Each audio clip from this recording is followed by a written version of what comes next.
The death of a saint is never merely the end of a life, but the beginning of a legacy that can become even more powerful. In the case of Padre Pio, his final words and visions were not just spiritual reflections. They were warnings that, over the years, have proven increasingly real. But what exactly did he see? What made this saint weep inconsolably before his death? And most importantly, are his prophecies being fulfilled right before our eyes? If you have faith, or even if you are simply curious about what the future may hold, prepare yourself. What you are about to hear might change your view of the world. These predictions are not mere rumors or vague interpretations. They were kept secret for decades and have only recently begun to be revealed to the public. But before we continue, don't forget to subscribe to the channel and activate the notification bell so you won't miss content like this. Now let's go straight to Padre Pio's final prophecies and what they mean for us today. The Saint of the Wounds and His Gifts. Padre Pio of Pietrelcina was one of the greatest mystics in the history of the Catholic Church. Born in Italy, he became renowned for bearing the stigmata, the wounds of Christ, for exactly 50 years. Moreover, witness accounts affirm that he possessed the gift of bilocation, that is, the ability to be in two places at the same time. He was also known for reading souls, managing to reveal a person's sins even before they confessed them. His visions and spiritual messages inspired millions of the faithful, but they also raised doubts and even suspicion within the Church itself. Many tried to discredit him, yet the power of his miracles and his unwavering devotion made him one of the most respected saints in history. However, his final visions were unlike anything he had revealed before. Something changed in the months leading up to his death in 1968. Those close to him noticed that his expression grew increasingly melancholic. His body began to show signs of wear far beyond the normal, and one detail caught everyone's attention. His wounds had started to heal. It was during this period that he confided 3 prophecies to 3 different people: a priest, a doctor, and one of his closest spiritual daughters. These predictions were kept secret for many years until modern events began to align in a frightening manner with what he had foretold. First prophecy: the weakened faith.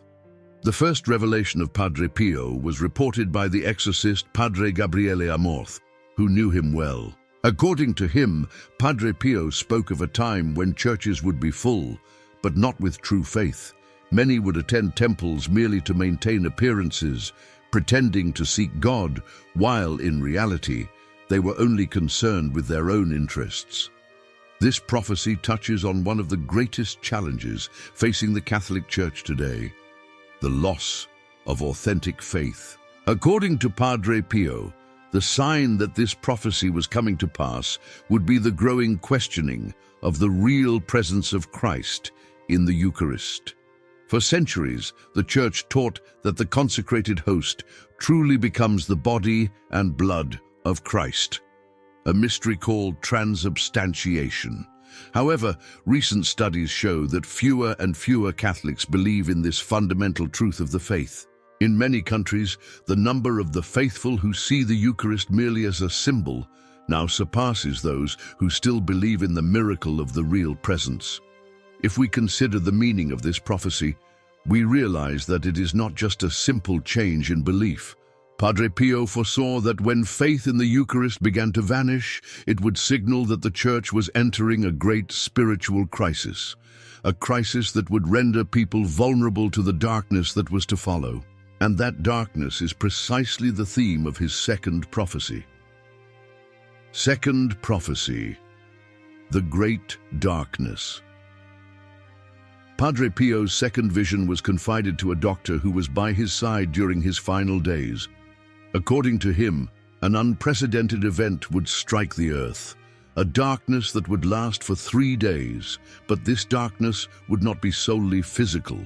It would be a period of chaos and spiritual despair, during which evil would overtake the world in a way never before seen. Padre Pio warned that during those days, no one should leave their home, open windows, or try to see what was happening outside. He advised people to have blessed candles and holy water at hand, as these would be the only means of spiritual protection against the unleashed forces of evil. This darkness, as he described, would be accompanied by supernatural events and a period of great tribulation. It would be preceded by a significant increase in natural disasters, unexpected climate changes, and bizarre meteorological phenomena. He described that, shortly before the darkness, an unusual winter would occur, and flowers would bloom in places where they should never blossom during that season. If we analyze the current scenario, we can see that we are living in times of unprecedented climatic instability. Violent storms, uncontrollable fires, earthquakes, and even phenomena never before recorded are occurring in various parts of the world. Yet the most frightening prophecy of all was yet to come.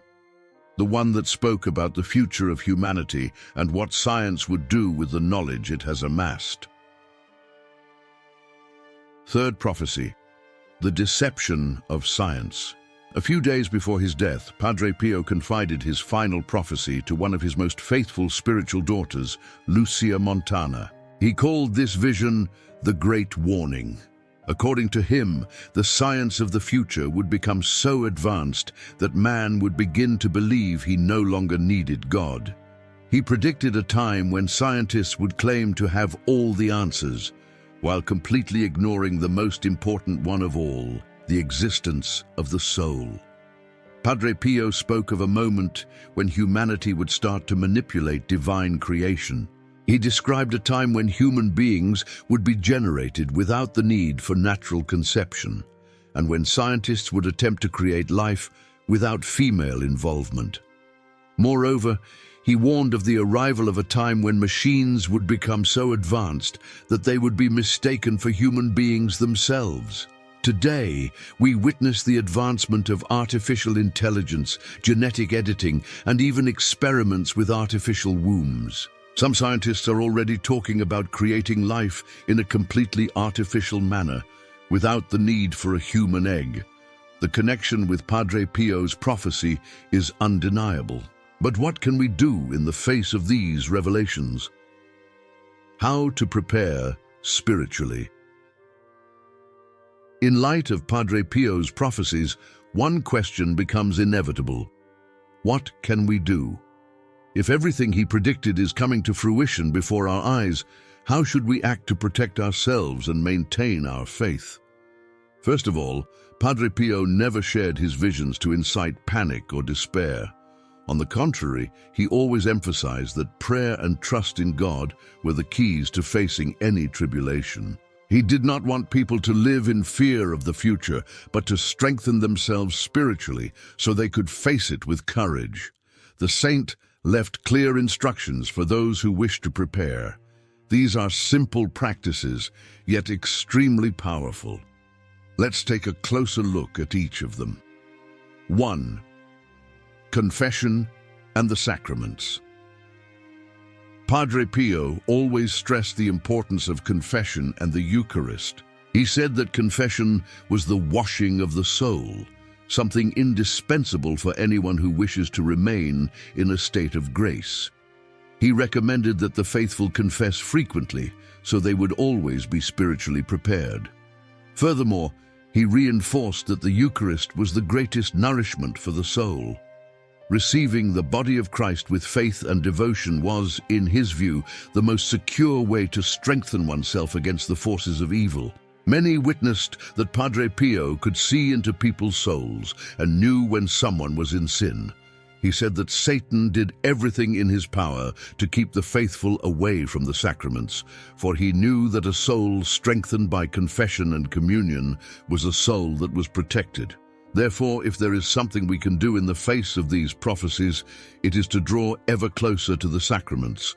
Regular confession, participation in Mass, and frequent communion are the principal spiritual weapons available to us. 2. The power of the Rosary.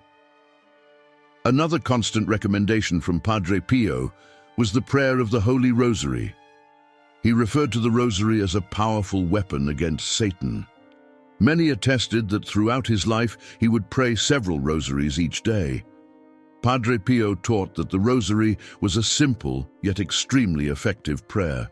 He said that in times of tribulation, those who maintained the habit of praying it would receive special protection. If we examine the history of the Church, we notice that many Marian apparitions have brought forth the same recommendation. In Fatima, Our Lady requested that the Rosary be prayed daily. In Lourdes, in Medjugorje, and in so many other apparitions, the request was repeated. This shows that this prayer holds real power and is a reliable way to strengthen one's spirit. In light of this, one of the best ways to prepare for the difficult times that Padre Pio predicted is to develop the habit of praying the Rosary every day. 3. Devotion to the Sacred Heart of Jesus and the Immaculate Heart of Mary. Another recommendation from Padre Pio was to cultivate devotion to the Sacred Heart of Jesus and the Immaculate Heart of Mary. He said that giving our lives to Jesus and Mary was a way to place ourselves under their direct protection. This devotion is founded on complete trust in God's love and in the intercession of the Virgin Mary. During his life, Padre Pio advised his spiritual children to consecrate themselves to these two hearts, asking them for protection and guidance. Many saints have spoken about this devotion and the importance of consecrating our lives to Jesus and Mary. Sister Lucia herself, the visionary of Fatima, reinforced that this surrender was fundamental for us to overcome the difficult times ahead.